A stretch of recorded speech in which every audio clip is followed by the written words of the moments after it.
This podcast is a member of the Voices of Wrestling Podcasting Network. Visit voicesofwrestling.com to hear the rest of our great podcasts, as well as show reviews, columns, opinions, and updates across the world of wrestling.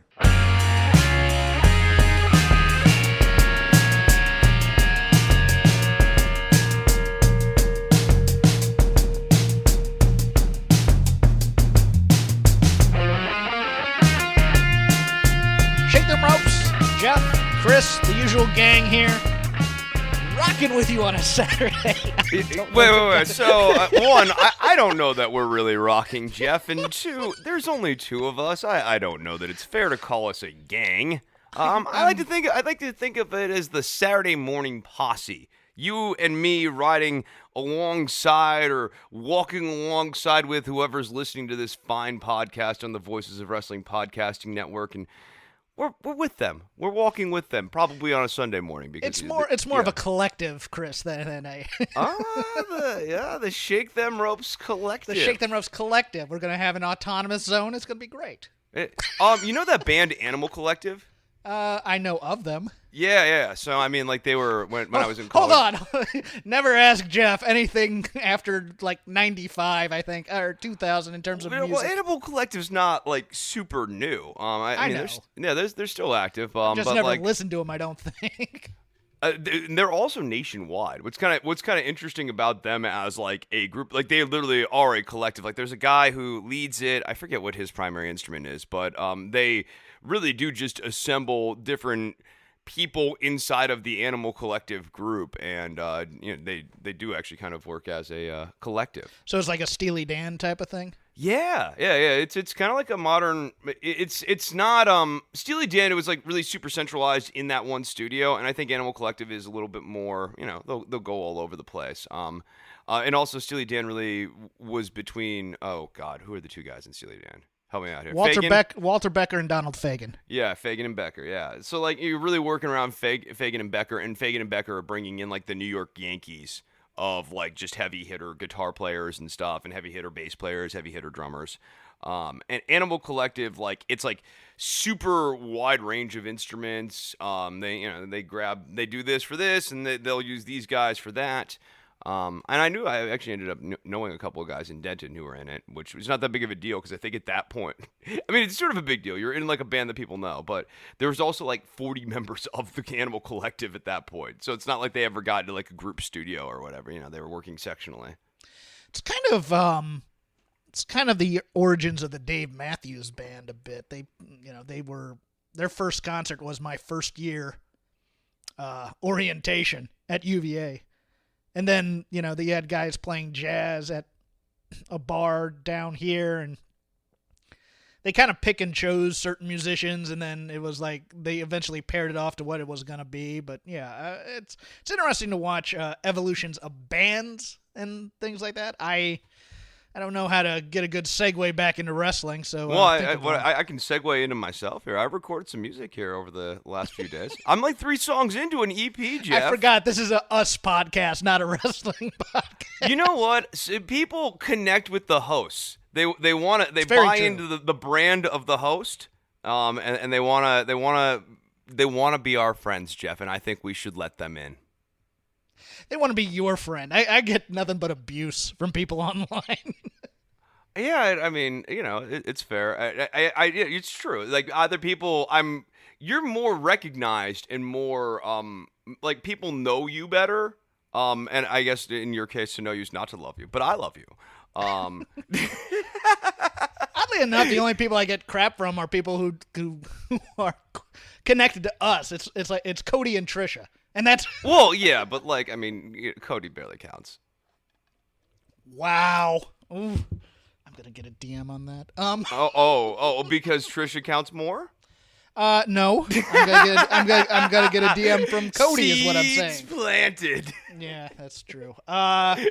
So where to begin in this fine week? Well, let's start with news. Former Etsy Chief Financial Officer Christina Salen has been appointed CFO of WWE. I think it's as good a pick as any. I do admire that WWE kind of goes outside to the normal business world to run their financials. I wish they'd pick a TV executive, but I don't think any TV executive doesn't want to be in real TV. Yeah, I think that's part of it, and I think it's one thing to have an outside financial person come in. I think it's a smart organizational move for them to do, but it's also like I think it's about as much outside stuff as Vince can really tolerate. Like he can handle a certain amount of it, but we also see the other kind of countervailing move of going with trusted hands and people who are comforting figures to him that he knows. Yeah, it's like you can give me advice up to a point. Right. And I think he knows well enough. I mean, maybe what it tells us is that the people who could help him out on the financial side that he really trusts are just simply no longer in orbit. Yeah, I think he kind of just goes through people until he's like, well, they're not going to tell me anything new, and then kind of finds a way to get rid of them. Or he burns out those people. That's true. That's very true. What? No, nobody gets burned out working for Vince McMahon. Yeah, no, he's totally not a management style that like burns through people and like burns the bridge. He burns the bridge as long as he possibly can stay warm off of it until it's absolutely just ashes. Speaking of expanding the brand, Alexa Bliss will be starting a podcast called Uncool with Alexa Bliss, where she will interview celebrities about their prior nerddom. I have thoughts, Chris. Yeah, so I think launching an interview show is always risky business, Daddy. Because especially if you have not actually done interviews before, because you think doing an interview is going to be very easy. I was talking with someone who's a podcast host as well. We were lamenting the difficulties of doing interviews. It's tough. You've got to listen to the people. You've got to actively take notes. You have to think about where you're going next. And more importantly, you have to get a steady string of guests on who are interesting. And that can be very tricky. And if your guest isn't interesting, that sucks, but then you have to come in and compensate and be interesting or find a way to coax that out of somebody. All of this is to say that I would never recommend to anybody to start off doing an interview podcast first if you're getting into like doing a podcast. Start off doing a conversation show with like you and your buddies, and you talk, and it's not necessarily clear who's the leader or any of that stuff until one of you, hopefully you, get comfortable enough on the microphone that you can then start thinking about, okay, if I was doing an interview, how'd this go? Because you'll prepare questions, but you also want to listen to what your guest is saying so that if something interesting is said, you can ask an interesting follow-up question and go back around to your questions on your little sheet. All that stuff's going to take practice. And so this is our first foray into the podcasting world. I'm not super hopeful. I mean, maybe she bops it out of the park. Maybe she's like a Mark Maron type, and ends up kind of like finding something for herself. But I wouldn't bet on it. Well, the thing about Maron is he makes every interview about himself. Yeah, too. and also Mark Maron for a long time, because I was listening. I'm old enough and steady enough hand of the podcasting business. I was listening when he launched that show. Where he really hit his stride and where they really started doing the numbers is the early in the show monologue, where he would just talk about his life, trying to get his life back together. At that point, he had 4 cats, and he was trying to work stuff out with his new girlfriend, and I think now he's married to her or whatever. But like that Chris, part of the what? Chris, the new girlfriend just recently passed away. Oh, did she? Mm-hmm. Oh boy, good. See, I'm kind of out of the loop. Golly, well, my condolences. Sorry, I didn't want to go down that road. Well, but he did get married to her, didn't he? No, she was. See, the only thing I can remember about the girlfriend is she was married to Kevin Seal from MTV, which is just a random fact in my head that I shouldn't have out there. But no, I believe they were just cohabitating. Okay, all right. I mean, these things happen. But I do think I think your comments, I mean, it's been a problem here on Shake Them Ropes in some of the days when we'd have interviews and it was mostly just to plug something and they didn't want to get away from that, but it was so hard coaxing a real conversation out of people because they were guarded. Right. And you're exactly right. You have to be both interested in that person and that person has to be interesting. Long time listeners will know that the toughest interview that this show ever had was we decided to cash in our favor with Dave Meltzer on the day that Nick Bockwinkel died. And there was just no way that Dave was going to be in any mood to talk stupid WWE crap on that day. So I called an audible midway through there and said, hey, let's talk about Nick. And then Dave kind of opened up. It was great, but man, it was rough sailing on that one. Here's my problem. I don't think most celebrities, like you get a few that were real outcasts, but you have to have a certain amount of gregariousness to really make it in Hollywood. You're not going to be one of those angry shut-ins who are on the computer Friday and Saturday nights in high school and then all of a sudden blossom out there. To me, theater types think they're nerds, but they're not actually nerds because they're involved in a heavily social activity that is theater and a heavily social dynamic that is theater. I love Bliss. I think she's great. I think she's self-deprecating, given that she is a very, very attractive woman. She is very grounded for that, because you can always take that and let it go to your head and just be an absolute monster. And I don't think she's that at all. If you watch any of behind the scenes stuff, she's very connected to her hometown.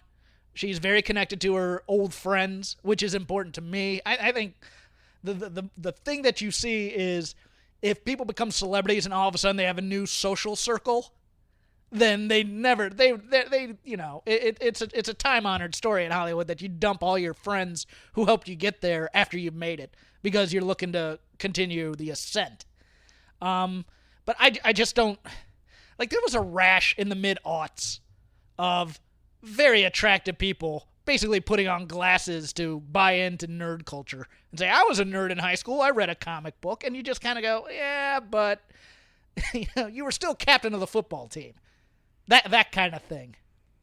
Yeah, or as I was saying, in the theater department and therefore interacting with a steady circle of friends. Like, to me, when you say nerd, it is the person who does not go out on Friday or Saturday night, the person who cannot get a date, the person who spends a lot of time behind the computer or the television.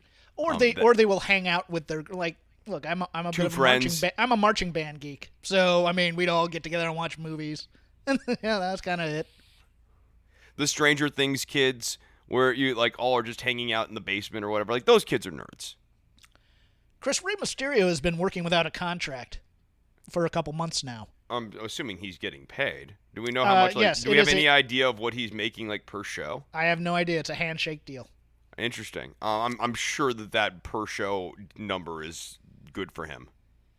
He might like this. Given COVID-19 and the coronavirus and the way that, like, WWE in particular has been sloppy. Let's be nice and just call it a sloppy response thus far. He might like the flexibility that he has right now on this handshake deal. I think it's mostly to help Dominic. That's also true. I think, look, you can't ever deny fathers want to take care of their sons. And I know a lot of people are going, man. That's really what high wattage was about, Jeff. You'd ask me sometimes, Chris, what is high wattage about? When are you going to update that, by the way? Because our Patreon is still out there, and we still have like 10 people on it. Well, you know what?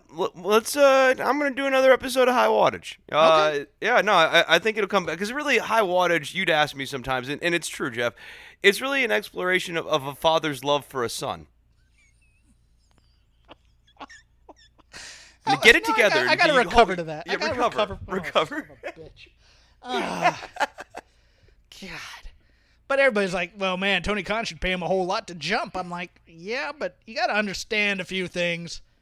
Rey is a god in WWE right now because they don't have real stars.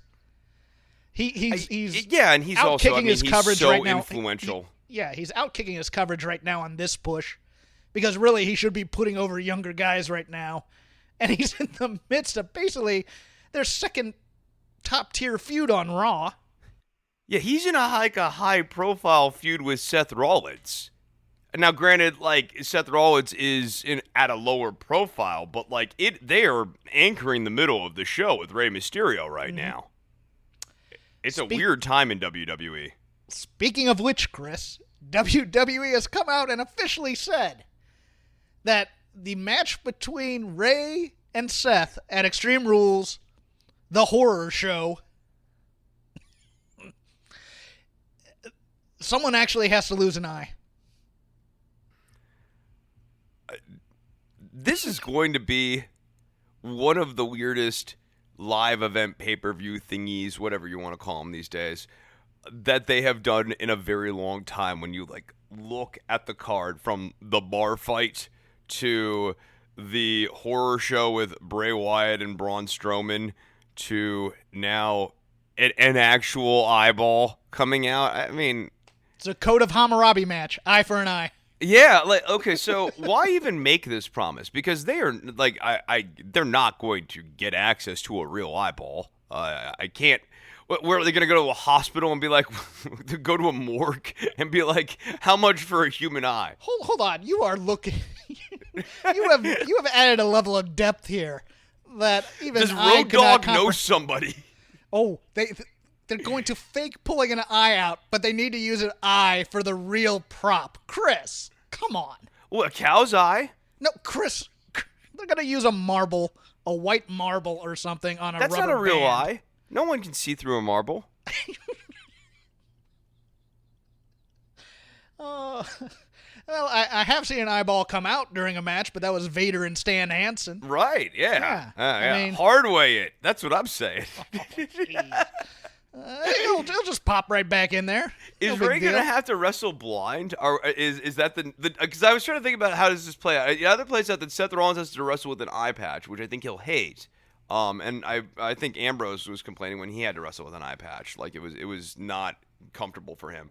It seems to me the easier finish to this match is that Ray, from here on out, wrestles with like sunglassed out eye parts on his mask. But is he going to then feign being blind, or are they just going to take out the other eye again? No, Chris, I figured out the ending to this match just now. Dominic's eye? Red Ryder BB gun shoots his eye out. I like it. Stay tuned for a Christmas story here. No, that's actually that'd be an AEW finish. Ooh. Well, the Christmas story is over on TNT now. Yeah, I think Dominic turns. I think that's the only answer here, and then helps put Ray out, and then Ray goes on the shelf for a while. Yeah. I think that's right. I mean, when we talked about what's the best angle for Dominic, the best angle for Dominic is to turn heel on his father and then try to build some sort of match between father and son where, Ray essentially puts his kid over. Oh, they script those correctly. Oh yeah, for sure. No, I mean they won't do a good job of that at all. But maybe Ray actually has this kind of mapped out in his head, and he can have a more active hand on it. That's true. I don't see him jumping to another company unless someone he could push Dominic. Yeah, or a Brinks truck, one of the two. Yeah. No, I mean I could see it's not impossible to me seeing him going over to AEW, but he would do it. It was the same reason he was doing it with Lucha Underground. Like when Lucha Underground had Rey Mysterio, they had Rey Mysterio, but like the real point of having Rey Mysterio there was to get Dominic exposure. Wednesday night skirmish talk. NXT 759,000, AEW 715,000. AEW though wins the night because they have the 18-49 demo, 0.28 to 0.20. Both metrics down for both brands. AEW's overall number is actually now below NXT's. But they're hanging on to that demo. Yeah, and that lead in the demo. Let's not say hanging on to that demo because that implies an overall raw number. What they're hanging on to is a market share of a demo that is reducing between both brands because AEW and NXT remember when it was a war? You called it a skirmish. I think that's accurate now. But it started off as a war where both had like 1 million plus, or we were talking about, winning was having 1 million plus. I remember the framing. You can go and pull the receipts for other people as well. That's what we were talking about. Both brands have now steadily been around 700,000 to 800,000, sometimes as low as 600,000. This is not winning. There is not attrition being made on the battlefield of television right now. They're losing ground. Both brands are losing ground. So when you see people like Tony Khan and Chris Jericho and others in the commentary talk about the demo, yeah, it's yes, you're beating NXT, but both you guys are losing. In a way, TNT's still very happy because they haven't had a show since, I think, Rizzoli and Isles that has really finished top 10. They are a network. They were a network struggling for an identity, though. I don't understand that at all because they used to be a powerhouse. Sure, they sure did. And it's particularly in the 90s. And it wasn't just because of The thing with, like, in the 90s is it was like, people watched TNT all day, right up to and including wrestling, because they also had like Thunder in Paradise, and they had other shit on there. I mean, right now they have Supernatural and Bones on like 6 times a day, I think. It's also the nature of consuming television has changed. So like AEW has given TNT a property that is exclusive to them that people must like actually want to watch. That it's a must-watch brand. Even if it's doing small numbers. But that's also true with what WWE has been steadily providing the USA Network for a long time, and also USA has been building themselves out with other shows, the whole kind of character welcome push, going all the way back to Monk. Remember Monk? Yeah, Monk was, well, USA has always had, when they got into original programming, they hit something, and then they just overexpanded way too much. There was the whole... Yeah. I'm an expert in my field, but I'm not an expert in my love life type of shows. So there was the push for that was Characters Welcome. Characters Welcome, yeah. Yeah. You had Suits. You had, what was the one with Matt Bomer? I can't remember. There was that show. There was Burn Notice. And then they did like the Sarah Shahi one, which is the one that I remember. It's like, she knows relationships because she's a relationship therapist. She just can't keep things going at home. I'm just like, okay, whatever. Those types of shows. But to bring it back to the skirmishes here, I mean, I think the big problem for AEW is the main event numbers here, where the ratings really tilted in NXT's favor. Yeah, they do better builds for their main events in NXT. I hate to say that. But they lost 100,000 viewers, didn't they? Over like that. I mean, they what appeared to be channel flippers, people who were like, Orange Cassidy, Jericho, or Adam Cole versus Keith Lee. I'll go with Keith Lee and Adam Cole. Yeah, I think Cole and Lee did 922. Yeah. Y2J, Orange Cassidy did 675. That's not good, and you can't really spin that one. Right. Other than maybe the admin won't notice it. And I think there's a lot of people that are just localizing this to Wednesdays, because I have the Raw numbers in front of me, and we are decrying the second lowest ratings in history for Raw. Yeah, this is not a hot brand. That's the conventional understanding. Yeah, but their combined demos 0.51, 0.49, 0.48. That's in the demo? No, that's combined demos. Demo? The demo. The demo? The demo. Oh man. And that's better than AEW, you say. The women's demo is outdoing AEW right now. 0.33, 0.30, 0.31. Men's demo 0.70, 0.68, 0.64. And that's the forest from the trees argument. All the arrows are mostly going down, and you're pointing to the one arrow that's going up and going, see, it's going great. Yeah, that's my thing. You can't combine to SmackDown because SmackDown's on broadcast TV, and if I'm Fox, I'm looking to dump it. I really am. Yeah. Well, it's also in the Friday night dead zone, which is comparatively less dead right now because people aren't going out on Friday night. But I mean, it's not a great show. It hasn't been doing great numbers, and one could only assume whatever the coronavirus lets up for, I'm not even saying for the entirety of the country, that could be a long time, but there'll be certain places where people will be able to go out more, in more remote states and stuff at some point here in the future, and that means Friday night viewership's only going to go down across the board. This is just not a property I think Fox needs to hang on to. Right, but I mean, value over replacement. I mean, the problem was Tim Allen made his show a hit on Friday nights, even if it was an older demo. It was still a hit on the overnights, and then they replaced it with SmackDown, which is not a hit.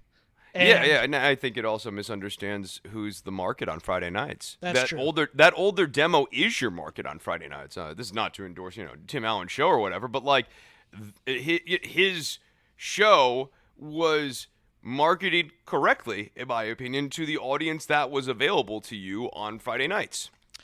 Right, and there's some weird nostalgia where people are going to go back to the Friday night ABC lineup or the 80s NBC Friday night lineup with Miami Vice at 10 p.m. being a big ratings hit for a few years. And I just don't think – I think the nature of television has changed. Yeah, for sure. I also think a more savvy promotion right now would be kind of seeing that and being able to produce your own product in-house and even have it as like an on-demand service. Like that's not a horrible way of doing this. You have a live run on the internet, but people are just – the cord cutting is going to continue. Well, here's another thing that a lot of people just don't talk about enough to me. It's a talking point, but it's not hammered home enough. There are businesses in television right now doing professional wrestling better than professional wrestling. Reality TV does professional wrestling better than professional wrestling. Yeah, does. like Chris Lee knows best is professional wrestling. What is the name of this show that I'm trying to think of right now? The one under Below Deck, Mediterranean. You have your baby faces, you have your heels. You put them in storyline, and they eventually conflict. I was going to say conflict, but I don't think that's... I'm putting the wrong emphasis on the wrong syllable. No, for sure. But the babyface heel dynamic over the last 20 years, because it's not even... You're saying right now, but I think you can... This goes all the way back to Survivor, right? Like the first season of Survivor with Rudy. Rudy was booked as a heel, and so was Richard Hatch. Oh, Richard Hatch was the heel. Rudy was a reluctant heel. Okay, and then, all right. And then you had Susan, who I remember was kind of the Tully Blanchard of it, or Kelly, I think was her name, was the Tully Blanchard. You had a couple of women in there that were that weren't exactly they weren't the brains of the operation, but they went along with it. So you had you had a heel stable on a reality TV show. Yeah. And I mean, they went hard into that. How I know this without ever having watched an episode is also just a testament to how strong this is in pop culture. Yeah, right. And I watched that, and I've seen subsequent shows, but like babyface heel booking has now rippled into many other facets of television, right down to The Bachelor is nothing but pro wrestling. Big Brother is nothing but pro wrestling. And even a lot of television news presentation, especially like politics is nothing but pro wrestling. Yeah, like the CNN presentation, like that is a pro wrestling presentation. But your version of who a babyface and a heel is depends on it's a choose your own adventure. That's on true. who the babyface. But the most important part of that, Jeff, is that both like when they bring on their guests are always sort of orthodox, and therefore, like, you know what I mean? Like, they're there to not agree with each other. They can cut promos on each other, too, which we can't do in pro wrestling anymore. It's so... Oh, God. Just watch real life, and you can see it. And it drives me nuts, because I think either of these shows... This goes back to demographic talk. If you're looking for young men to talk about you in the zeitgeist, nobody ever talks about... I mean, wrestling fans talk about great wrestling matches. But when you talk about wrestling at the quote-unquote proverbial water cooler that may never exist again because we're all working from home, what are you doing? You're saying Ric Flair or Rock or Steve Austin catchphrases. That was huge. Good theme songs, also huge. I mean... It's crazy to me. It's like you hear Jeff Hardy's theme song, and like I'm super lukewarm on Jeff Hardy, but like that dude has a great theme song, like that, and that's not even a WWE house-made piece of music. It's just this a lot of this stuff was more resonant. Randy Orton's theme, I think, would be 90s caliber and would still sticks with people. A lot of people know RKO. A lot of people like the younger generation is into the RKO. But, for example, John Cena's gimmick is cool to kids up until you get into puberty. And then once you're in puberty, like, people don't do the you can't see me thing. No one uses a lot of these other catchphrases from. I mean, other than and his name is John Cena meme, which was kind of like a weird, ironic thing that kind of popped in there. A lot of the wrestlers now have catchphrases, and they're not quite at the hey hey ho ho Miz and Morrison level. But like they're also not that far removed from it. Like hey hey ho ho Miz and Morrison is oddly emblematic of the caliber of a lot of the catchphrases. Yeah, and they're disposable. They view it as a success because it's audience interaction, and it's like, well, okay, but it's not. So like I'll give you one, and this is from a wrestler I like, Adam Cole, right? Adam Cole, baby. It is doing some work for Adam Cole in the sense that Adam Cole is a pretty generic name. Like Adam Cole is like Adam Page, like Adam Rock, Adam Stone. You know, like any number of short. Chris hates people named Adam. I don't hate people named Adam. But sometimes you don't know them from Adam, as it were, or as the people might say. Anyways, the point is, Bebe is doing an important thing to distinguish Adam Cole from the other Adams in the mix here in professional wrestling, and there are many. But I can't go Chris Novembrino, baby, but I can go if you smell what the Nova's cooking. I don't, but like you can. That's the bottom line because Stone Nove said so. It works better if you smell what the hawk is cooking. So, okay, yeah, that's true. That's true. But like, yeah, I mean, like, and like, even down like SmackDown Hotel. SmackDown got included in the dictionary. I mean, now like that's getting easier and easier to do these days, including just straight up negations like irregardless. Jeff, I'm over it. It's not bothering me. I'm not bringing it into my work. But WWE wrestlers now are not creating words like that and not creating catchphrases that pop into the popular zeitgeist. So it's not really cool to reference it. Even right down to like Flair's woo! You see NBAers do that. But, I mean, the last person who actually had that connection with popular culture in WWE was Daniel Bryan. And the company couldn't get away from that as like fast enough for their own liking. Yeah. Remember with the Yes San Francisco, the Yes movement stiff connected with the Giants. The guy from the Giants was doing Yes. Yeah, and they haven't had anything like that since. It's been a desert. And they wouldn't cash in on it. That was the thing that killed me. It's like, no, you make this a bigger thing. You start with, like, when they did that, my question was, could they make this into guerrilla advertising and do so much more with it? Like, you have street teams putting up Yes stickers just all over walls or whatever, and really like make this. Remember the Andre the Giant has a posse. Yes, stickers? Exactly. Which had nothing to do with wrestling. Like that was just something else. But like that kept Andre the Giant in people's heads if you were of a certain generation. Because like, dude, I used to see those Andre the Giant has a posse stickers everywhere. I think if they had capitalized on that, maybe going back to what we were talking about earlier in the show, the ratings and this steady downward arc over the last several years, I'm not saying that Daniel Bryan alone could have saved the industry, but maybe Daniel Bryan and sustaining the Yes movement would have given the industry, and particularly WWE, enough juice to launch another character. Maybe if they had pushed Bayley the right way. That would, and you had Bayley and Daniel Bryan as the flagship people for this last decade here. Maybe they'd be in a different place. Maybe the ratings would be even stronger. What you were saying is you want likable baby faces, and that is a perfect segue into wrestling talk. Yeah, because we have Drew McIntyre coming out doing a weird John Cena-like promo about lasers and stuff, and then it turns out he's just a bad friend because Heath Slater comes out. Cuts the promo of his career. I loved Heath Slater. Heath Slater, a guy who knows how to get over no matter what situation you put him in. And I want to see if he can go in the ring because they never really gave him that aspect of it. But I also think he looks tougher, a little bit older. Like he has the thing that happens for some dudes where it's like the wrinkles and the skin gets a little bit older, but like it doesn't. Like, he was so, like, young looking when he was younger. Like, yeah, he's a little darker. Yeah. You see a little bit more of the freckles and the age spots coming in for some reason. The grizzling looks good on him. Yeah, no, it looks good on him. It gives him some toughness. Working from under, he seems like a guy you could really sink your teeth into now if he chose to go heel, and also a guy you could really sink your teeth into now as a babyface because you're pulling for this dude and you could like really feel his struggle. I'm interested to see if he can go in the ring, because if he can, this is a talented dude that I think certainly WWE has been missing the boat on.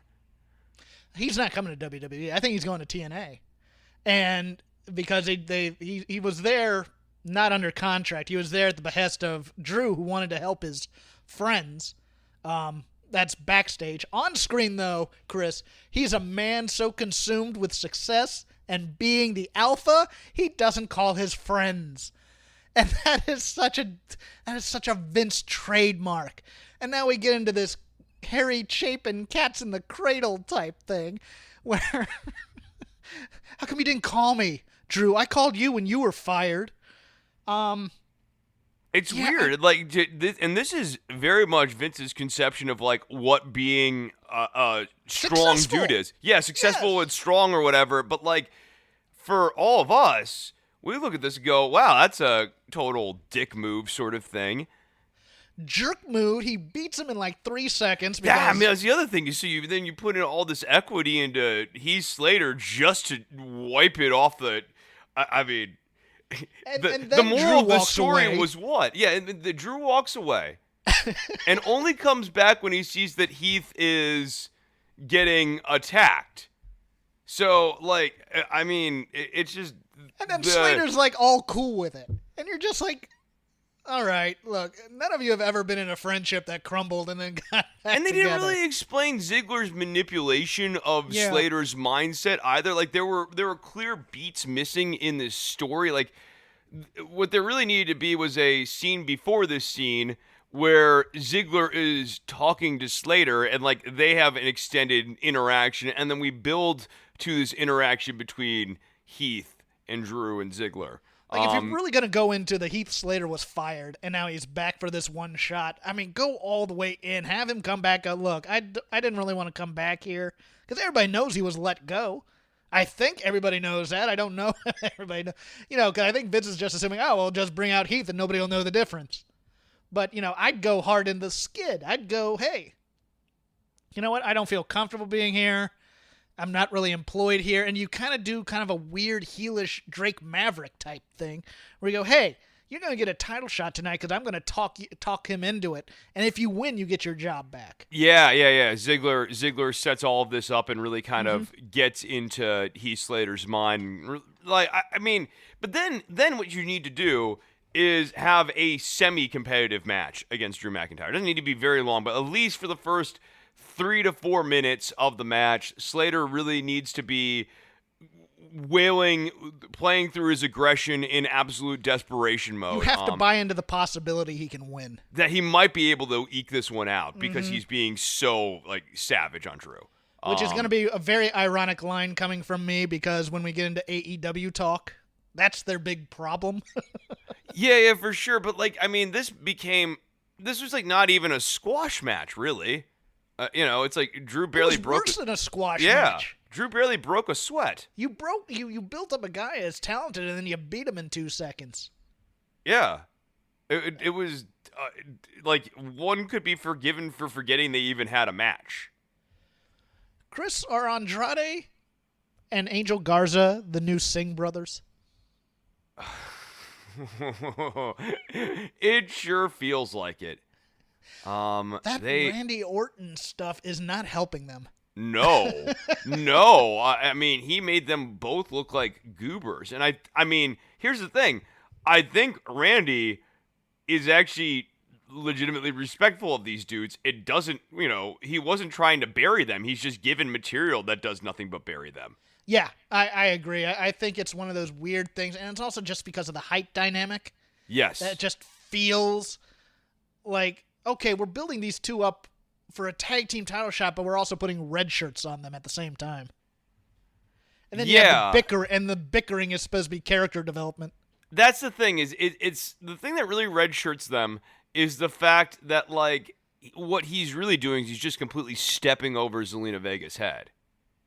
And it makes it look like he can come in and manipulate all three of them rather effortlessly with the assistance of the mushmouth Ric Flair. Yeah, and Big Show being involved in this, it's like it's a 2010 angle all of a sudden. And Show has had times here in the last decade where he's actually turned in okay in-ring performances, but like this is not one of these periods. And then finally, the highlight of Raw for me, anything involving Aunt Pam and Sasha and Kairi and Asuka. Looks like Kairi Sane might be sticking around a little longer. I don't know. We had legitimate reports that she was going to be on her way out. So, but I loved the Kairi Sasha match. I loved the Asuka Bayley match. I wanted clean finishes, but I understand that they're promoting storyline up until Extreme Rules, and that's fine. That back fist by Asuka on Bayley, oh, man. Woo. And I wish he had kept character. But I understand that it would be legitimately surprising to realize that you just hit someone with that much force. Yeah, she waylaid her. Bailey's just a trooper. I mean, she knew she got hit, and she went out of the ring to try and compose herself and found it. But man, that thing, I went, whoo. But that was a potato, man. I mean, I would not. And they were already hitting each other pretty hard to begin with. No, but that one would have been a shock because that was like right to the cabeza. Yeah, that was a lot. I am here for the tag match on Monday. I loved the insane elbow from the top to the floor. It looks like it looked like Bayley took the brunt of that one too. These four women can fight forever, and I'd be happy with it. And they all seem to be having fun right now too. Yeah, like when Sasha's not having fun, we all know about it. There's a weird picture I have. It's the pinned one on my Twitter of Bayley watching the Sasha match with this just crap-eating grin on her face and flexing her arms, and all four of them are having the time of their life doing this. This looks like whatever it's going to be, this is playtime versus this is work, and they're doing things that they want to do, and they're doing matches they want to do, and you can just see it in the work, and this is part of what gets me jacked up for this. It's not that the obnoxiousness is always great. It's not that the matches are always 5-star classics. No. It's like they're having fun. Quality and entertainment comes from what you're saying, the performers having fun. And if you look back to like a lot of the great matches from yesteryear or whatever, sometimes it was true that like Brett and Shawn could hate the hell out of each other in real life, and also somehow turn in magic in the ring. But in a lot of cases, the best in-ring wrestling stuff were guys, all of them, having fun and really legitimately enjoying working with each other. Yeah, Edge and Christian, the Dudley Boys and the Hardys actually enjoying working with each other. The Undertaker and Mankind actually enjoying working with each other. Or even on the promo front, when you watch those like cocaine-fueled mid-'80s territory things where they're just having fun ragging on each other on the mic. Totally. If you watch Bayley before Sasha came back and look at how she's floundering to find her character and where she is now, it's night and day. It's absolutely night and day. Yeah. And you go back to the Rock and Roll Express, the Cornette with Midnight Express. When like a lot of these guys are having fun interacting with each other, the promos just sort of write themselves. Mm-hmm.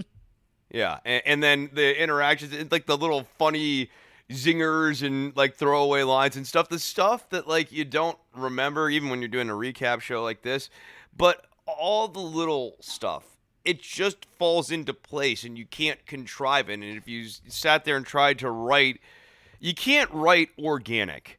It's really, really, really hard. Organic just happens. I will be forgiving of a segment as stupid, and it was unredeemably stupid but fun.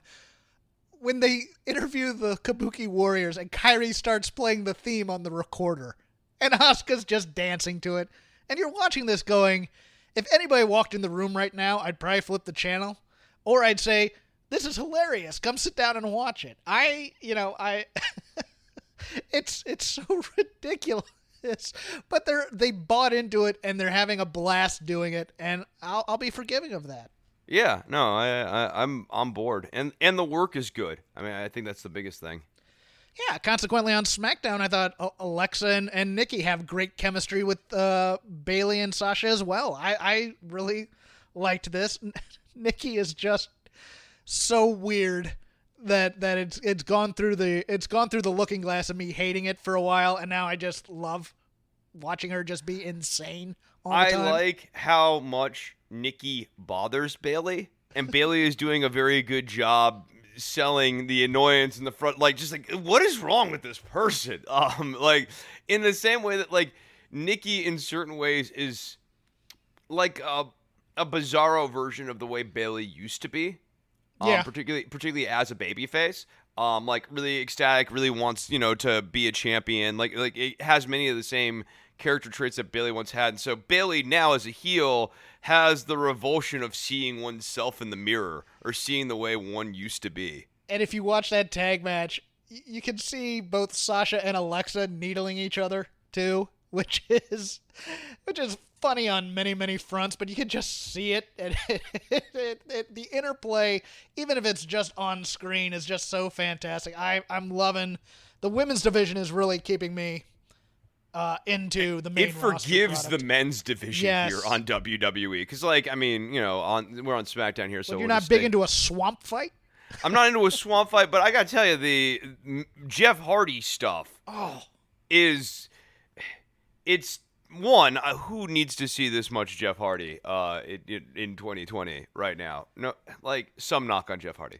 Who needs to see this much Jeff Hardy? Who needs to see this much Sheamus? Some knock on Sheamus here too. I'm not gonna say no knock on Sheamus, or obviously I'm knocking them a little bit.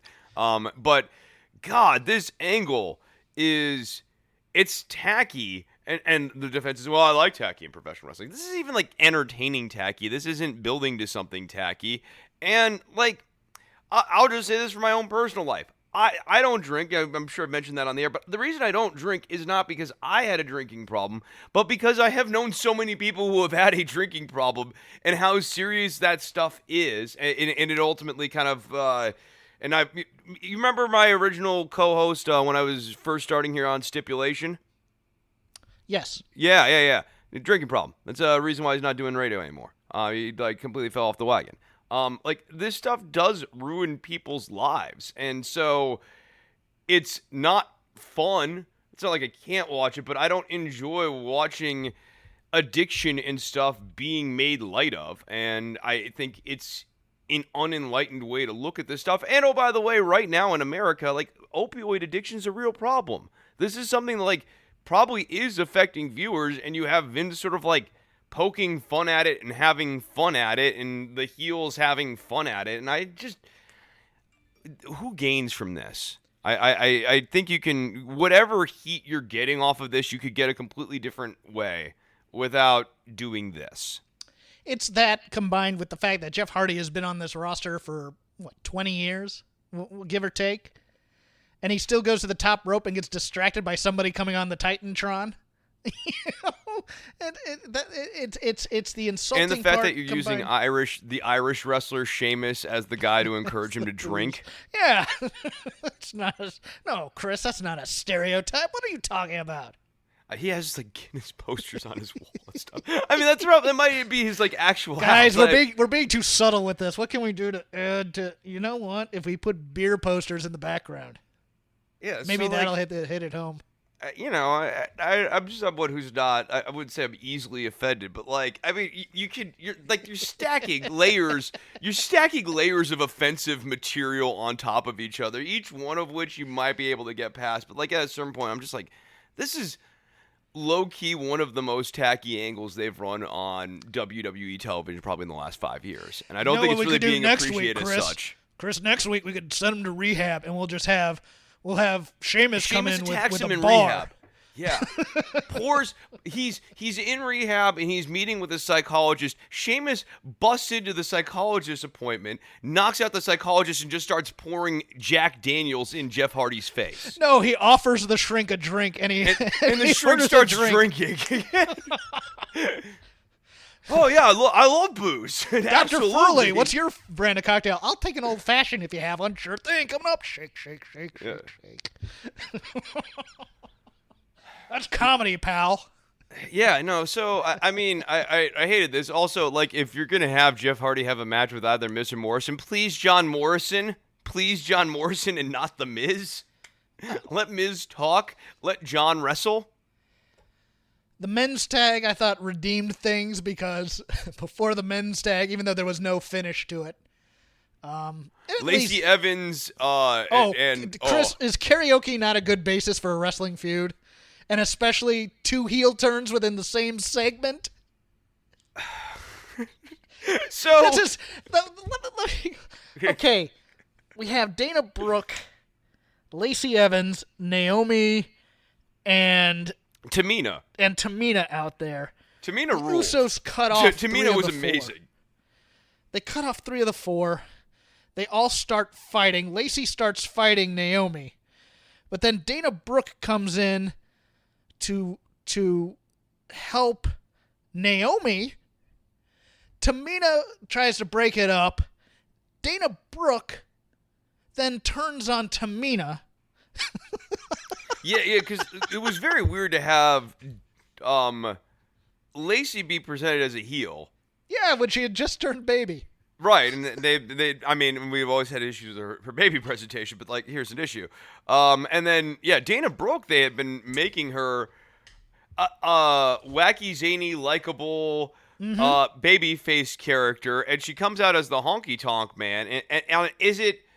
Here's another way of thinking about this. Is it that the babyface heel dynamic was determined purely by who you were karaokeing as? I think so. I think they would. All right, heels are going to sing heel songs. Babyfaces are going to sing babyfaces songs. Yes. And so, I mean, the other thing is... And so we're thoroughly confused by what Tamina was right now. and it might not matter next week. Exactly. Yeah, no, which is a running problem on this show. But Lacey Evans' inability to... sing country, like I hope that was heel singing is all I can say. I mean, obviously, Dana Brooke as Honky Tonk Man was heel singing. I was not. I'm hoping that the plan was for Lacey to heel sing because if that was real sing, oof.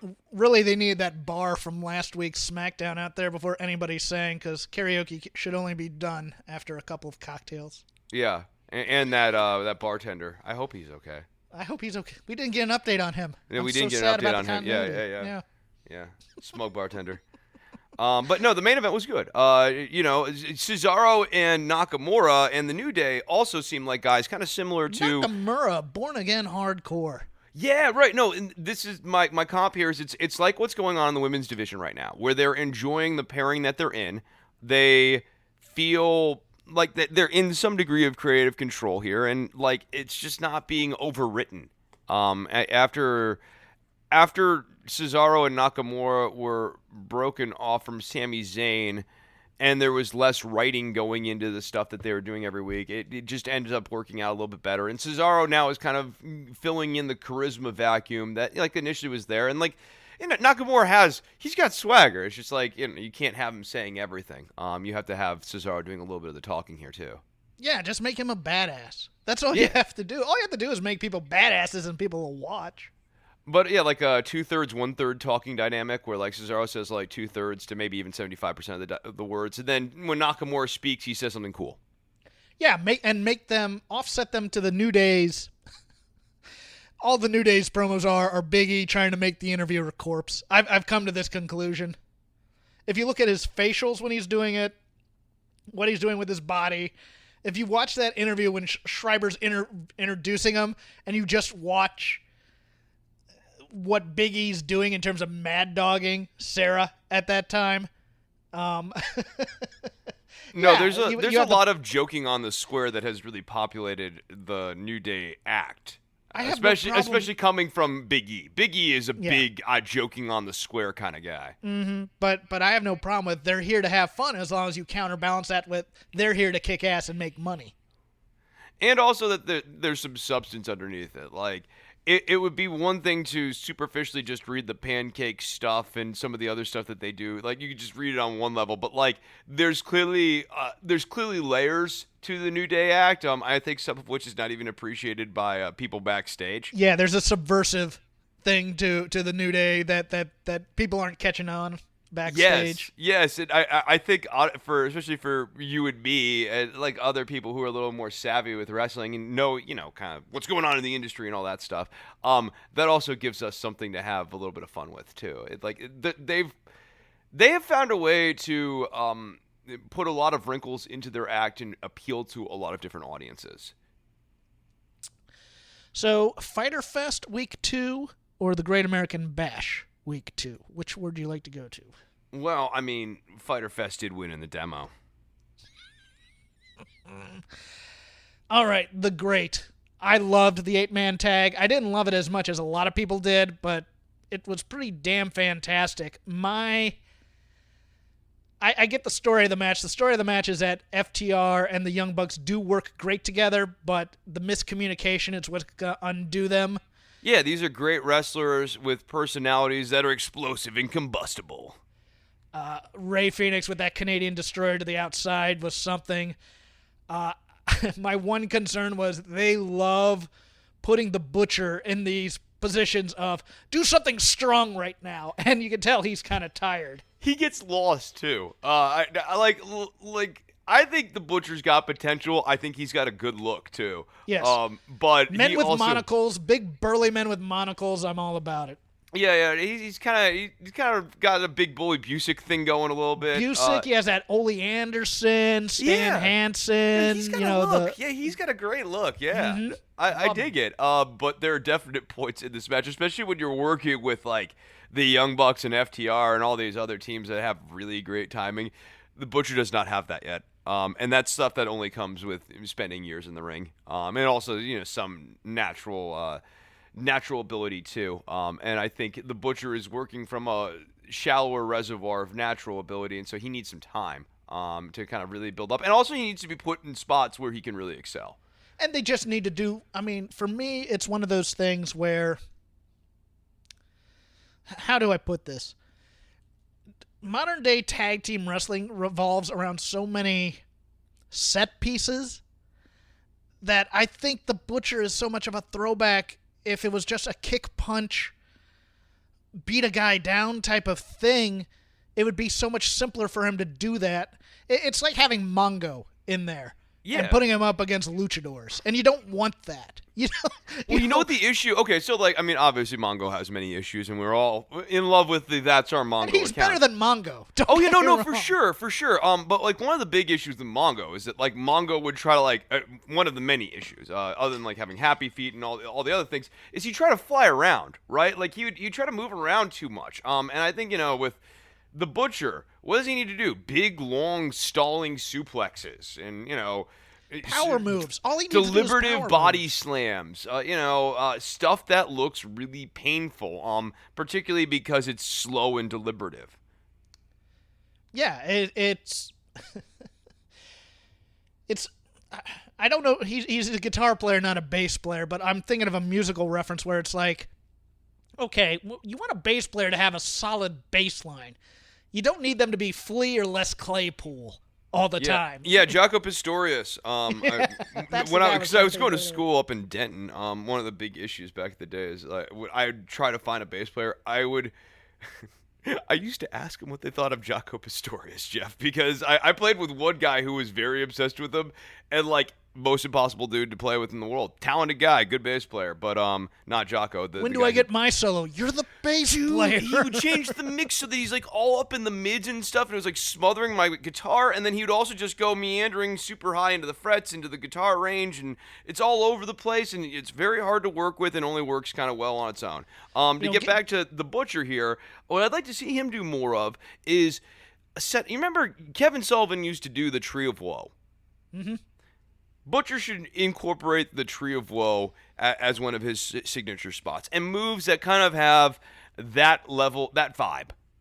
Clotheslines, suplexes, belly to backs, things that cause a lot of pain because he is a butcher, and then work up to one day on a pay-per-view he can do a somersault tope off the top rope. Yeah, right. Because everyone's got to do one eventually. I mean, Everybody's got to do one eventually, but I only want him to do it once. I only want him to do a moonsault once ever in his career. Anything like that, because that stuff amuses me. But overall, I just want to see him be a brawler. Guillotine leg drop. Because he is the butcher, makes some sense. Let Blade be the technical guy. Let him be the power guy, and use that dynamic. But no, I thought that this match was, I mean, beyond extremely watchable. This was a good match. It did suffer from a little bit of, like, the indie-rific, sometimes you're not clear who's in the ring at this time. Maybe there's too many people in this match sort of issue. But you're trying to tell a story about the Young Bucks and FTR, and I think that story, the beats of that story were clear enough in the presentation that one would have to have been deliberately trying to miss it. And I think they're going a little too quick to FTR versus the Lucha Brothers. I get that this is a match-based thing, but we are just burning through matches right now. And I'm like, I completely agree. I think want all to the build FTR for stuff this kind build. of thing. They're also apparently teasing a Rock and Roll Express versus FTR thing here. Oh, with Ricky Morton on Twitter? Yeah, Ricky Morton's teasing something. I'm fine with that. I'm fine with that too. I mean, FTR is. I like all of the ideas and all of the pairings conceptually. I just think the execution of them is generously, extraordinarily rushed. Yes, and I don't think they've gotten themselves over on the mic. I think they're trying to get them over in the ring, and we already know they're great wrestlers. I want them to be a great presence in this division. I also want to have some sort of strong connection with them one way or the other. Mm-hmm. And right now it's like super in the middle. And the problem with in the middle is that you don't feel one way or the other. Chris, my problem with AEW right now is that there's a common trope within their match structure. And this comes from having a WCW Nitro era mentality where your mid-card is there to put over your stars, but in doing so, they have a great match. It's the underdog goes against the star and almost beats him. But that never really gets over the underdog, and it never really elevates the star. And you're getting that a lot with the Janela versus Murder Hawk. You kind of had that with Ricky, kid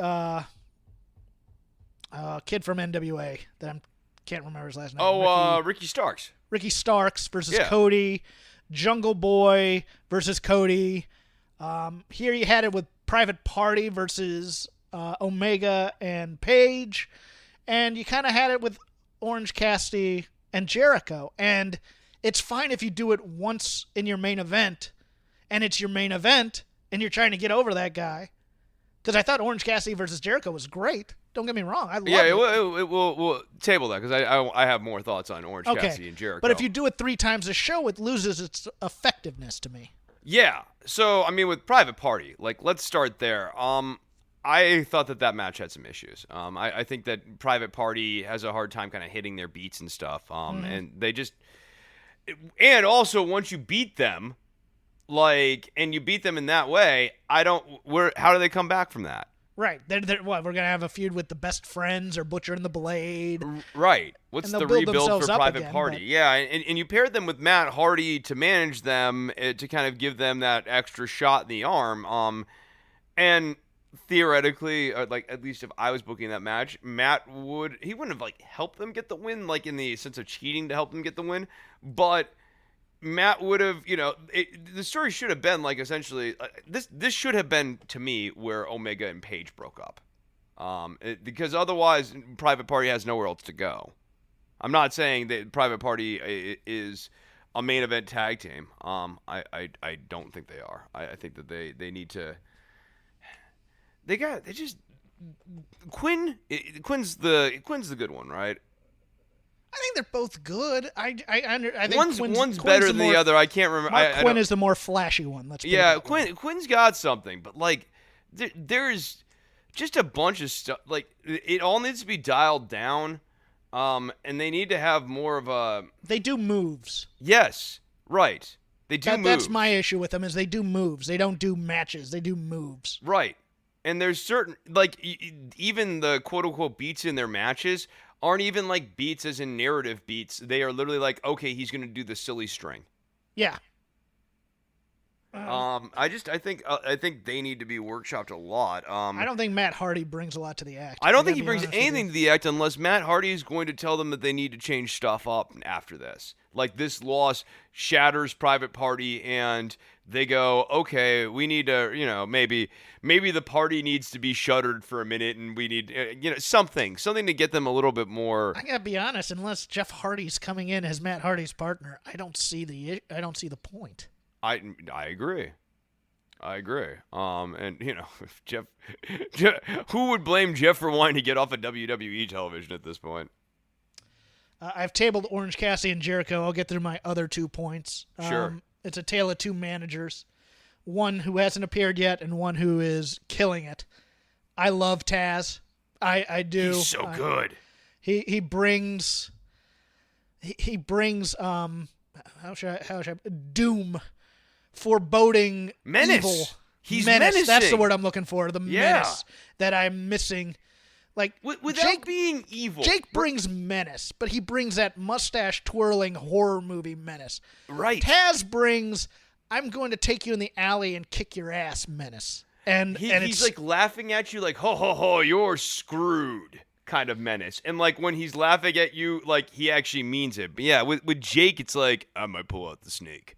Yeah, I'm evil versus I'm violent is Jake versus Taz. And I have no problem with the FTW belt. I have no problem with belts as long as they mean something. And if they make the FTW belt mean something, I'm perfectly okay with it. I've lived through a territory system where everybody had a belt. And they all meant something because everybody was in a feud. I'm good with that. It worked for $1 Million Man. Yeah, I mean, like, the $1 Million belt, like, I mean, not every presentation of the $1 Million belt angle, but like the $1 Million belt, like it did something, and like a prop belt can do something, but you could also introduce the FTW title as a specific title and give it its own set of stipulations or whatever. Like so, I'm intrigued by this. I think Taz is just crushing it. I completely concur with you. Of all the people who are managers right now, I think Taz is probably the strongest manager of any manager across promotions. And I really like Malcolm Bivens, but they're not doing a ton with him at that point. And I like Tully, and they're not doing anything with him. They have him with an act that is mid-card at best. I mean, Taz is better. Than Tully. I like Tully. But I think Taz just, like, that was awesome. Like, he did a great job this week. I've got no other notes other than, like, I think he plays well off of Cage. And I love the fact that, like, they've worked in this little tribute to Chris Kanyon into, like, their whole act. That's kind of cool. Yeah, I mean, I lived through my first couple years of wrestling fandom. You had the Mid-Atlantic tag titles, the national tag titles, the world tag titles, the NWA national title, the U.S. title, the world title, the brass knucks title, the TV title, and they all had their own little feud, and, they could get you excited for a Ron Bass versus Manny Fernandez match. I'm here for that, for a third-rate title. As long as you have guys who the title means something to them and they're emotionally invested in the feud, it's fine. And it appears, Cage isn't my favorite wrestler in the world, but having a guy who can talk for him makes him exponentially better. And I think if Taz is working with Cage a little bit more on the matches to make his matches more matches and not just moves, because that's always been my knock on Cage as a performer. It's not that he can't do good moves. He does do good moves. It's that sometimes, not all the time, because there were several Lucha Underground matches I really liked with him, right up to and including the one where he tore the belt in half.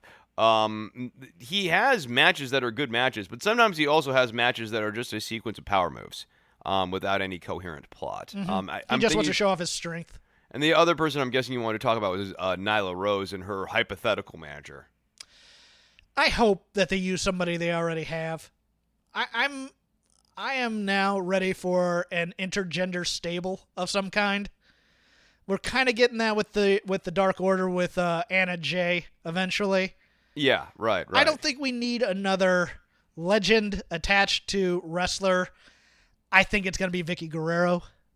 I think they're, and I don't like, I'd much rather, I have no problem with a man managing a woman. I don't. I think they're doing that to kind of make it seem like it's empowering, but to me it's more pandering than anything. What I enjoyed, the best part of this promo, because the Nyla stuff, right down to the squash match, none of it's doing anything for me at this point. The best part of this whole sequence was when it cut to Penelope Ford at one point. She's like, "Wait, is it me?" And then Kip Sabian was like, "You've already got a manager, baby." Yeah, I He's did like great. that. I hated that Nyla Rose is going to make an announcement, and then she comes out and goes, "I'm going to have my match do all the talk." I go, "No, I was promised an announcement. I want an announcement, please." I hate that trope. That trope is just, it's dead, it's buried. Have them cut a promo. Yeah. And I just the squash match, like Rose is a little bit kind of dead in the water here, and I mean, my interest in more Nyla Rose versus Hikaru Shida is basically at 0 right now, and I don't think a manager's going to change that. So what do you want to say about Jericho and Orange Cassidy? Okay, so we loved the build for Jericho and Orange Cassidy, and a big part of the build was built around this idea that Orange Cassidy was going to show a new fire and a new level of intensity, and it seemed like they had caught on to that they were focusing on the blood on the shirt, and he comes out and he's a little whimsical, but then he's kind of a little more serious, he's a little more dialed in, and then the first thing he does is put his hands in his pockets, and then he gets serious. But then later in the match, he puts his hands in his pockets, and let us go back to the Jericho promo from last week, where he was like, "If you put your hands in your pockets, I'm going to beat you." Then Orange Cassidy loses. So, like, the build here should have been no hands in the pockets. Orange Cassidy comes down, and he is just pummeling Jericho. Jericho sees an all-new Orange Cassidy. At the end of the show here, Orange Cassidy's standing tall. Jericho is defeated, having underestimated Orange Cassidy. Thinking that he was getting into Orange Cassidy's head, not getting into Orange Cassidy's head. Now Orange Cassidy's ready for the main event title picture. Now Orange Cassidy can be talked about as an opponent for Cody Rhodes. Now Orange Cassidy can be talked about as an opponent for Jon Moxley because he has this big signature defining win over Chris Jericho. Instead, Cassidy makes the mistake of putting his hands in his pockets, not once, but twice. And the first time, and I guess the second time as well, the first time was like a big F you to Jericho, which he then loses to. So, like, the story of this is incoherent, and yeah, it was great that they did the blood. I mean, it wasn't even a blood spot. It's great that they had this awesome character-defining moment a week ago, but the booking for this match undid whatever characterization you were doing. Oh, he looked good in the loss. Get lost with that. Like, he needed to beat Chris Jericho. And, oh, by the way, Chris Jericho, he needed to win. So I don't care about how many near falls he kicked out of. I don't care that he kicked out of the code breaker. He didn't kick out of the Judas effect. That stupid back elbow that Jericho has been phoning in his matches with for the last 3.5, 4 years. He couldn't kick out of a back elbow. A back elbow that you'd be particularly vulnerable to if you had your damn hands in your pockets. So, like, this match, yeah, Cassidy had some good work in it, Jerry had some good work in it or whatever, but this match sucked because it didn't actually accomplish what needed to be accomplished for Orange Cassidy. Wow. I did not realize you had that much anger in you about this match. I thought I was ready to get invested in Orange Cassidy, and this match took me out of that investment. I think they're trying to hold off until crowds, and who knows when that's going to happen, but I think he needed to win. I don't think Jericho... Is Jericho going to hold the big belt again? I mean, here's the other thing. You know where my anger's coming from? It's been all this self-indulgent booking around Chris Jericho. Go on. I mean, the commentary stuff. Pineapple Pete, I hate that guy. I'm going to get myself over on the microphone. I'm going to wrestle against a guy who doesn't even talk. If you're going to wrestle against a guy who doesn't even talk and you're going to constantly cut promos or whatever, that guy just needs to shut you up. The guy who never talks needs to shut you up. Because the Orange Cassidy character doesn't really have extended promos available to him as a tool for characterization. Like, Jericho needs to be shut the hell up. And also, like, Jericho just needs to stop being the center of the show. Jericho's theme song is the most over theme song in the company. It's Jericho, Jericho, Jericho, Jericho. And to a certain extent, yes, I know that he's helping to build up some young guys. Sort of.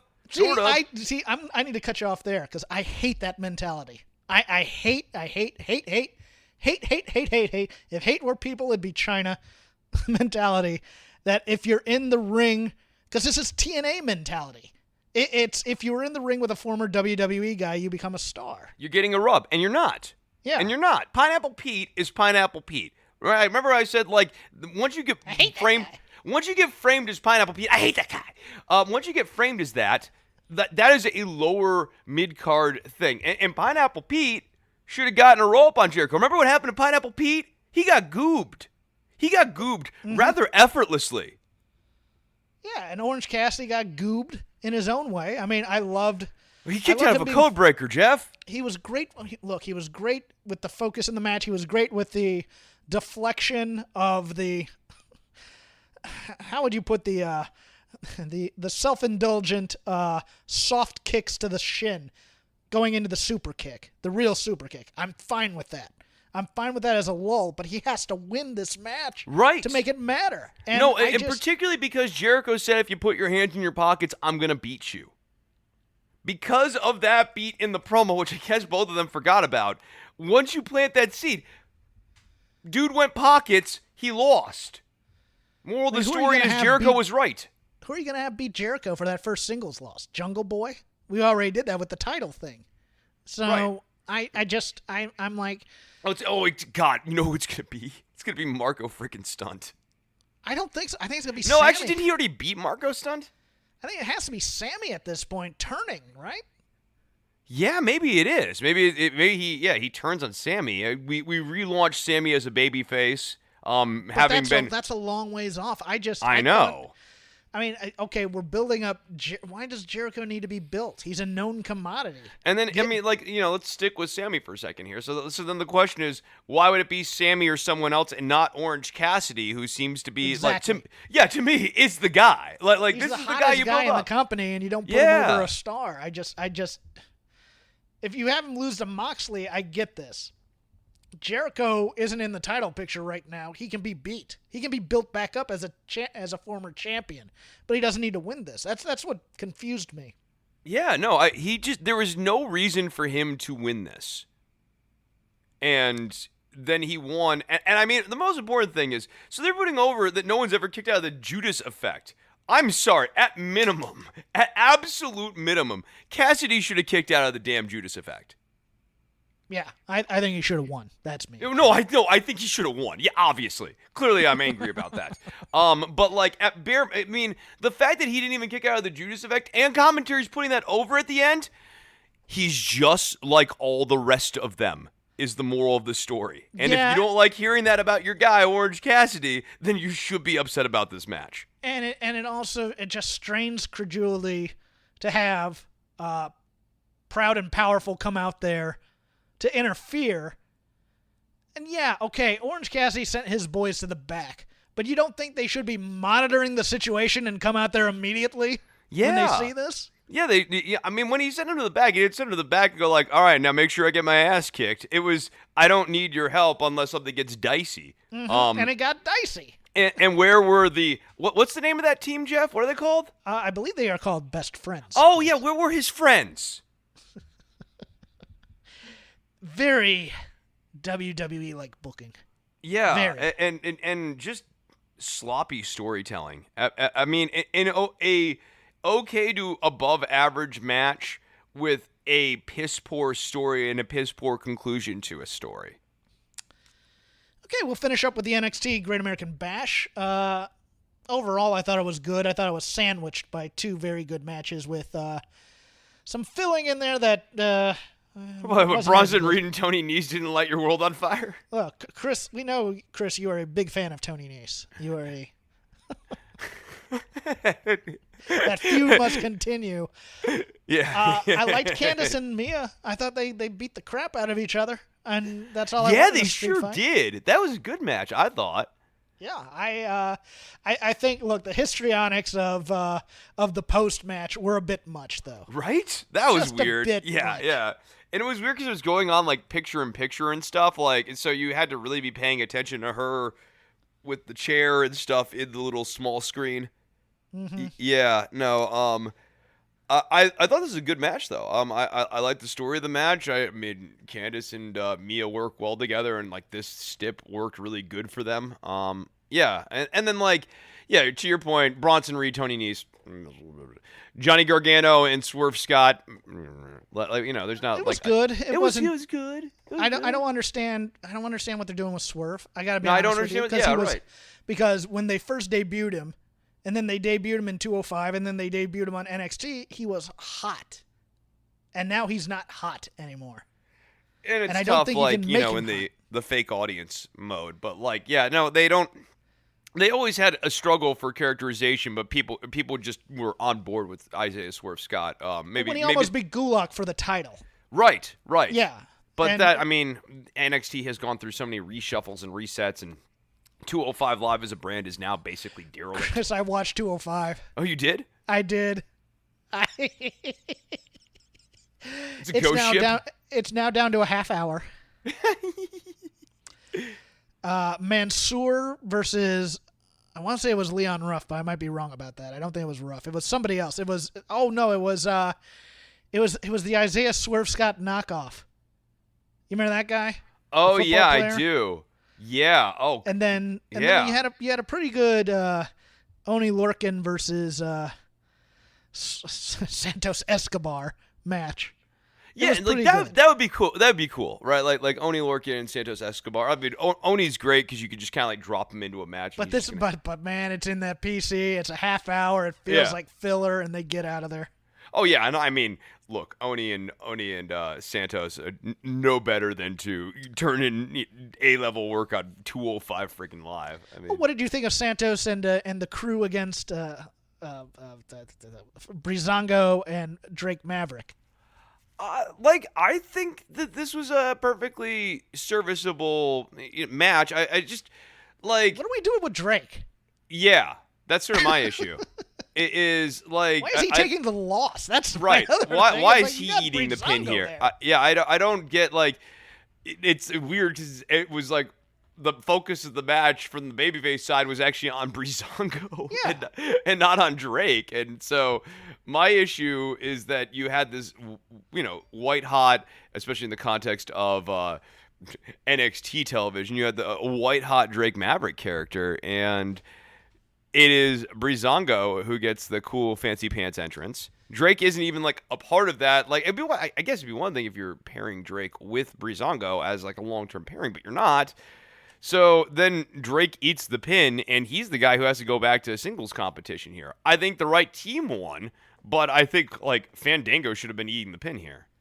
Right, because you want to keep the Drake Maverick chase hot. It doesn't make him hot when you keep You know the beating worst him. part. You know the worst part about it is it's Escobar pinning Drake Maverick. Yes. Yeah. Clean. Not even. Was it clean? I can't even remember that far back. Clean-ish. Yeah, I mean, like, yeah, there wasn't like it wasn't a grand cheat. Was it like a minor Escobar, distraction? he crotched him on a turnbuckle. Oh. Is that cheating? No. I don't think. Not really. No. No. Yeah. No. I mean, it sucks to fall on the boys during a match, but that's not cheating. Yeah, Chris, I just want guys under the. I want young stars, and you don't get that on any of the three brands. And people are saying that that's an issue.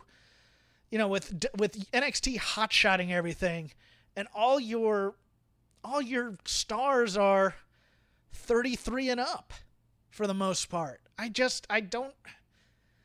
NXT should be the young stars brand. Yes. Yeah. No. I agree with you. I will say. If you want to get a young demo back, it helps to have people who are relatable. That's yeah, the other thing. I mean, and by young stars, what we're saying here, because 30s is young in the context of wrestling, especially if you look at it historically. Now it is. Yeah, It yeah, used for to sure. be. But like, I mean, even Flair and Bockwinkel, these are guys who had very strong runs in their 40s. Yes. Yeah. So I I agree. mean, in professional wrestling, I'm not trying to be ageist here. I'm not just saying you're trying to. NXT needs to differentiate I'm itself. teasing in out some your way. idea. I'm teasing out your idea a little bit here. I mean, NXT should be the place where the star of the brand is in their mid to late 20s. And 30 is sort of the magic number where it's not like, oh, you're too old for this. But like at 30, the 30s main roster age. And maybe we bring back veterans in their 30s to help put over the young talent in their early to mid 20s to help get them to that to get them to that championship level in their mid 20s, mid to late 20s. But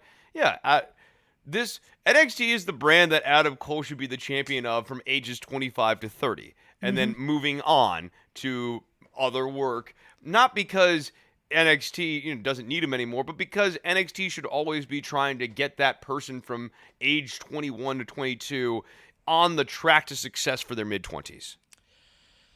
The Robert Stone brand continues to be the Robert Stone brand. Yeah, I mean... What is to say? Oh, he threw a drink on not Damian Priest. No, here's the thing. Here's the thing.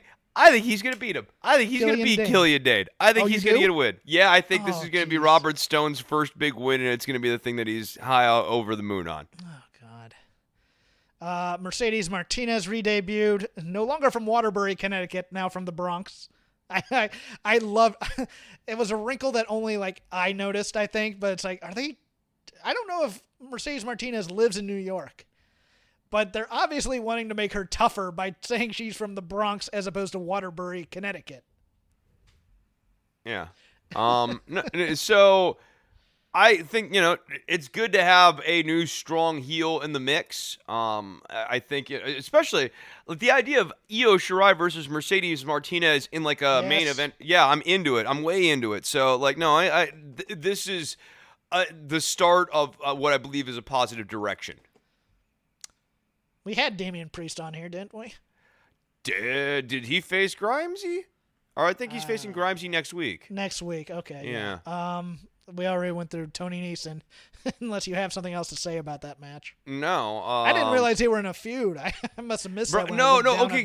They basically set that crap up during the pre-show or whatever. Oh.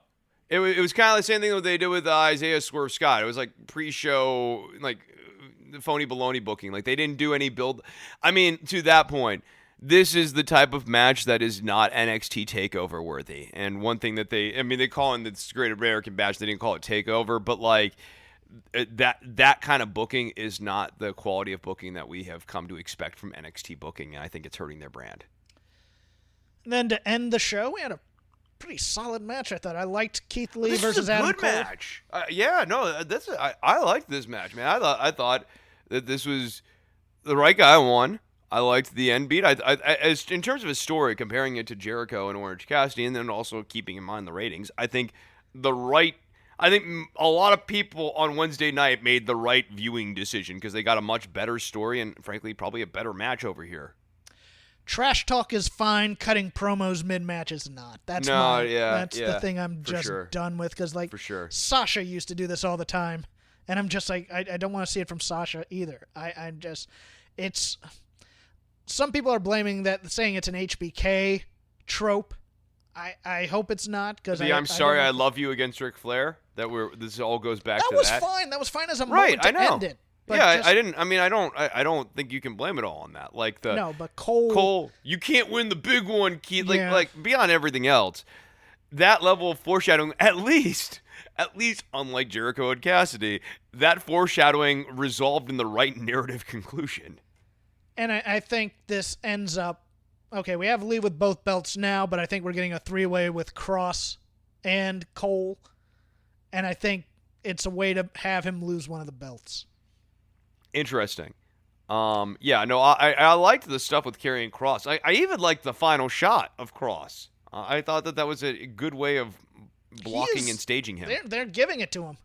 Yeah. Let's see if he can run with it. I think he's winning the title. I think he's winning the big belt. No, so I think the matches are going to be there. Let's hope that they actually get this characterization as something that's legitimately cool and not goofy. Okay, but that makes Lee a transitional champion. Are you okay with that?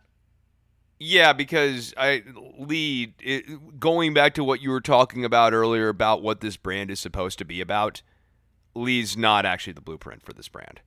I like Lee. I'm glad that he, achieved his limit, or, he proved that he was limitless, but, like, Keith Lee should be on the main roster. He should have been on the main roster after the Rumble. Yeah, they should have called him up with Dijakovic. With the Brock interaction. That to me is... right. To me, he's colder now than he was in January. That's the weird thing to me. I agree. So, I mean, I am fine with this because now you have a photo op of him with both belts. He can say that he accomplished something important and notable in NXT. And he really shouldn't be there anymore anyways. Also, having Karrion Kross maybe upsetting him and really presenting it as this big, like, an upset in the sense that, like, Kross's rise was so fast. Like, we remember the Tommaso Ciampa match, but, like, to have that visual of him, like, cutting through Ciampa and then cutting through Keith Lee, I think would be strong and striking and actually put some equity into Kross. Yeah, the problem is you have the Ciampa problem. You can't ever put him back on TV again. Here, you have to move him up or something. If you destroy Lee, nobody will remember that when you introduce him on the main roster. Yes, right. And I think that that's probably true, though, with Tommaso Ciampa. Ciampa should be on the main roster, and there's no reason, given the circular motions that we have been doing with Seth Rollins and Andrade and Angel Garza and all these other people, there is space for Tommaso Ciampa. Tommaso Ciampa coming up and feuding with Seth Rollins, I'm here for that. Yeah, I don't know. I don't know what they're going to do. I don't know. Do you break up the Undisputed Era? Do you bring them all up en masse? Do you just bring up Cole and have the other three down there? Because I don't see... They really dropped the ball on the faction story. Well, I see Vince coming in, looking at the Undisputed Era, going, they're too tiny. We'll put them with a real star, and they become red shirts. They get paired with Randy Orton. Vince's move would make the Undisputed Era the henchman of Randy Orton. And then Orton eventually RKOs them all and makes them geeks. Yeah. The way to actually build them would be they'd all gang up on Randy Orton and beat the hell out of him. But or 4-on-1 against the Big Show, and Big Show wins or something like that. Yes. They get Nexus treatment for sure. I don't want them to implode. I don't think that's if you implode them, they just feud with each other for the next 2 years, and you get great matches, but you don't make any of them bigger stars. Roddy's not a super baby face, and like Adam's not a super baby face either. The guy who would be a super baby face out of that whole troupe is Kyle O'Reilly. And you'd have to build them. Well, the cure really is to put him is to retell the Adam Cole versus Daniel Bryan story and put him in the Vanity Fed in SmackDown. Yeah. I mean, that's where they'd fit. But man, I got that fear. Someone's going to look at him and go, they're too small. Yeah, for sure. They're good little hands, Go fight Ricochet. They're all great workers. Yeah, these are great workers. Cedric and Ricochet on main event. Woo! So, yeah, Cedric in particular, I mean, like, they've gone all over the place. I'm hopeful MVP is going to kind of, like, rescue Cedric and give him a little bit of a reset here. They're doing the Apollo Crews story with him, though, which is so weird. Because it's like, why didn't you pull the trigger here, and now you're pulling... Okay, fine. And then Brendan Vink will come down. It'll be great. Remember the 1 week? Yeah. Here's the thing. I'm kind of into it. Like, if they want to build it eventually to Cedric Alexander versus Apollo Crews, I'm into that. Yeah. But I don't think WWE has like any real interest. The standard podcast disclaimer: if booked properly. Oh well, yeah, right. But like, I mean, particularly with WWE these days, like what we were saying earlier with the karaoke stuff. They have whimsy-driven booking impulses. No, Chris, next week we're having a beer pong feud. It'll be great. You and me are, or Sheamus and Jeff Hardy? Oh, I walked right into that, and I didn't see it coming. Well, yeah, it was a good week for the Graps. There's some questionable issues. Booking. Yeah, no, there's questionable booking in both like the narrative construction and in, I don't want to say taste makes you seem like a delicate flower, but like it is like legitimately rotten. It's an upgrade from talking COVID and sexual assault. Yeah, right. Yeah, right. No, it feels like an improvement compared to where we were. I mean, this feels like such a breeze to talk about again. We can just snark on wrestling instead of. Yeah, I mean, I guess, we're only talking about alcoholism being made extremely light of. Jeez. Yeah, only this week. You can follow me at Crap Game 13. You can follow Chris at Chris Novembrino. You can follow the show at Shake Them Ropes. You can follow Voices of Wrestling at Voices Wrestling. All one word. VoicesOfWrestling.com, your one-stop shop for all fandom, all analysis of every single type of wrestling you can think of. All of the views. You can get them all there. Yeah. Plenty of audio. If you only subscribe to us, please do check out the rest of the network. There are some good shows on there, such as Music of the Mat, of course, the Voices of Wrestling flagship, which, man, if you like your 3-hour podcasts, that's the place for you, because they never fail to give you quality audio for 3 hours. Wrestling Omakase, Open the Voice Gate, Everything Elite, the Wednesday Night Wars, just any kind of fandom you have, we have it there. Chris also does shows on the political bent. Things are weird right now, but Chris is on top of it. Yes, things are weird right now. I'm on top of it. I just put out kind of like a cool documentary episode about the Voice of America. You might want to check that out. It's over at Don't Worry About the Government on don'tworry.tv, on Patreon, on Stitcher, on iTunes, and now on Spotify as well. And I'm also going to be putting out some of the tracks and stuff that I've been working out over on Don't Worry About the Government. So if you want to check those out, subscribe up. The first one will be dropping on this next upcoming episode that I'm about to tape after we get done here. If you've gotten this far, the Patreon is patreon.com/shakethemropes. Oh, yeah. It still High exists. Wattage is coming back. We're going to celebrate fathers and sons, Jeff. And Chris is going to do a High Wattage episode. I am. For real. I'm tape one later today. We're putting it out. It's happening.